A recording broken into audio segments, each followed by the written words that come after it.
I looked up at my mom and I'm like, I think my water just broke.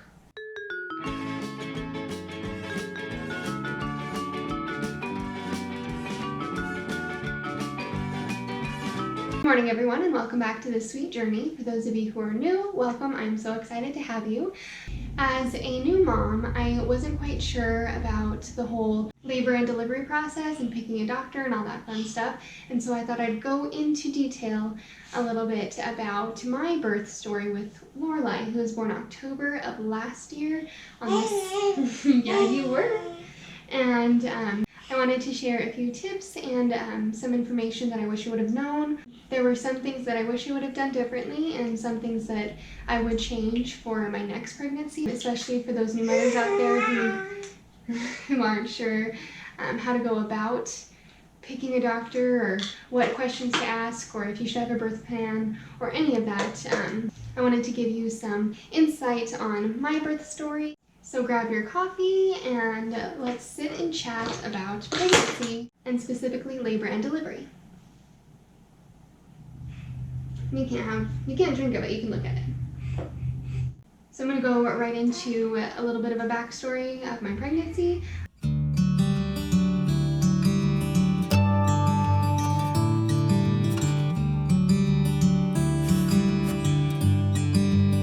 So there were three things in my pregnancy that were a bit of a concern. I have hyperthyroidism, and so that was always a concern in my pregnancy. And I always had to have my blood tested, which I don't like. I hate needles, but I had to get my blood tested very often for the safety of her. So I would do it 1,000 times over for her. And luckily, throughout my whole pregnancy, my thyroid levels were not too much outside of range, and so it worked out and everything worked great. Going in a little bit later into my pregnancy, around my second trimester, I had placenta previa, which is where your placenta covers the cervix, and you have to have a C-section if that does not move itself. And so that was a bit of a concern at that point, and my doctor was very nonchalant about it. She let me know that most cases, people's placentas will move up as they get bigger, and so she wasn't too worried about it, and which kind of calmed me down, and I didn't worry as much about it. And so 8 weeks later, they did another ultrasound and they saw that the placenta did move up enough to where I didn't have to get a C-section. Yay. So then come like 38 weeks, Lorelai was still feet down. And that close to your due date, usually people's babies will be headed down, not feet down. And so they scheduled me for a C-section again. I know, it sucks. They scheduled me for a C-section again, just in case she didn't flip. And come the week before they scheduled me, she indeed did flip, so that was great. So everything that was a concern in my pregnancy ended up being okay, and my pregnancy was fairly healthy. So come 38 or 39 weeks, my doctor tells me that they don't allow their patients to go past 41 weeks of pregnancy, and so if I get up to 41 weeks and I have not gone into labor on my own, they would have to induce me. So they scheduled me for an induction October 6th, which was a week and a day after my delivery date. So 41 weeks and a day.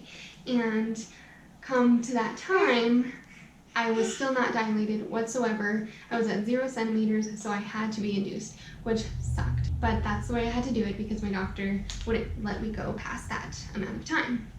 And so I get induced at 8 in the morning, and it takes like 7-ish hours for my body to kick into gear. Alright, I'm gonna multitask here. No, you got to eat. So it took 3 rounds of the little pills that they give you for inducing. I finally progressed, probably like 2 in the afternoon, I believe, if my memory is correct. It's been almost 5 months.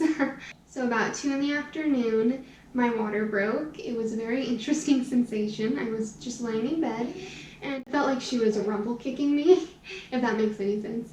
And then I felt a pop and my water came rushing out. It felt like a fair amount, but it wasn't the whole thing.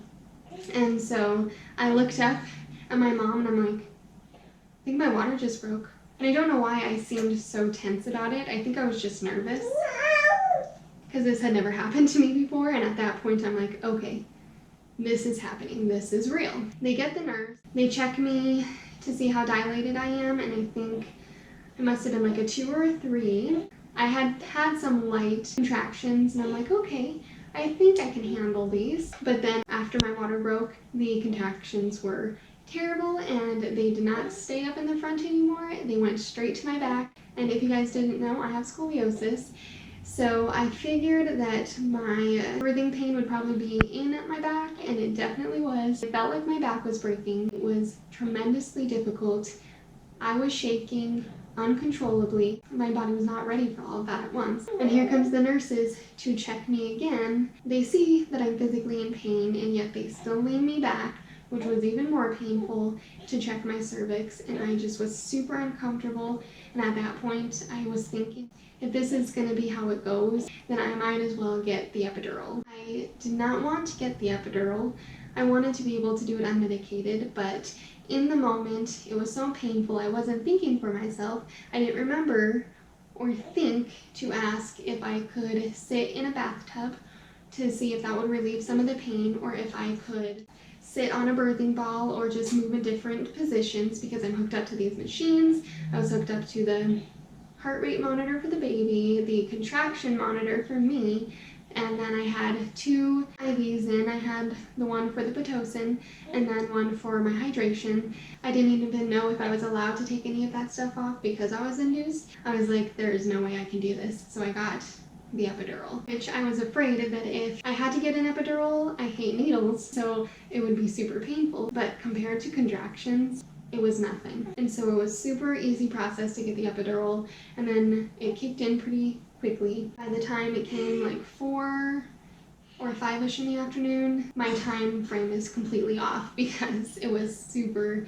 painful. I didn't even think. So I think it must have been around 4 or 5 in the afternoon. It kicked in. We were able to relax, fall asleep, and get some of that rest before delivering. So I was progressing fairly slowly. From like 11, I was still at a 4, and so we went back to sleep. Being that you have an epidural, you have to be flip-flopped back and forth every hour so that there's no pressure on the cord, the umbilical cord or anything. Anyhow, we went back to sleep, and come, I want to say 1, I was at a 5. And because I had been progressing fairly slowly, my husband wasn't going to call anyone until it was like a 6 or 7. Then they come back like 30 minutes later to check me again, and I was at a 10 in 30 minutes. It was insane. The nurse starts to set up everything and has me push even before my doctor gets there. I think I pushed about 12 times. I was counting the pushes and not the minutes. I just know that I pushed 12 times. They have you push 3 times every contraction, I think, and so it must have been 4 contractions and she was out. My doctor made it just in time to deliver her, and it was super easy, super simple. I mean, I didn't feel anything. I was numb, so there was no stress to it. It was fairly quick. She was out and she was healthy, and they brought her to me after they rubbed her down and everything. I'm pretty sure they clipped the cord pretty quickly too. She was born at 2:14 in the morning, and so after living the whole labor and delivery experience, these are the things that I've learned and wish that I would have done. First off, even before choosing a doctor, I wish I would have done more research about the doctor and would have thought to ask if they let you go past 41 weeks. Because if I would have known that my doctor wasn't going to deliver past 41 weeks, I probably would have chosen another doctor, or at least now I would choose another doctor. And I loved my doctor. She was amazing. But that little detail kind of is a big deal. Inducing causes more pain in your laboring process because your body isn't ready yet and is being forced into it. So if I would have not been induced and gone into labor naturally, I might not have needed the epidural as quickly or at all. Also, if I wasn't induced, I would have been able to do more movement to see which positions would make me more comfortable, like a water bath or a birthing ball or just being in different positions, I would have maybe managed my pain a little better if I wouldn't have been hooked up to all those machines because of the induction. Another thing I wish I would have done is research the hospital more and maybe considered a birthing center, because hospitals, or at least the hospital that I had her at, didn't allow water births. That's one big thing that I've always wanted, was a water birth. If I would have known to research my doctor who delivered at that hospital, and would have known that they only delivered at a hospital that wouldn't allow water births, then I would have chose a different doctor or chosen the birthing center before, or even the hospital before I chose my doctor. I also wish that I would have paid attention to like hypnobirthing videos or gone to birthing classes. That could have been extremely helpful in the birthing process. Another thing that I wish I would have done is write up a birth plan.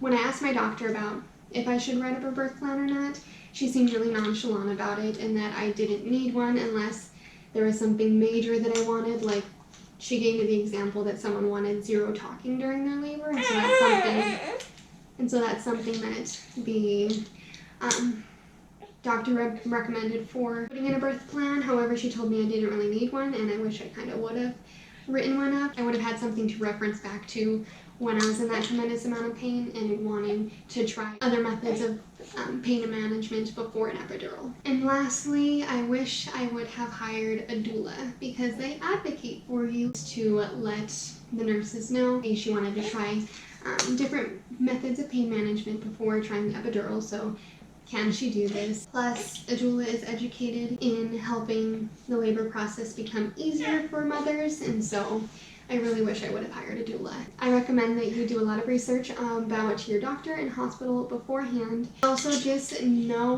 what you want and don't be afraid to go for that. Thank you so much for watching this video. If you want to see more videos about motherhood and encouragement in joining this mom community we have here, make sure to hit that subscribe button and turn on all the notifications so that you won't miss another video update from me. And if you like this video, make sure to give it a thumbs up so that I know to make more content like this. I hope you guys have a great rest of your day.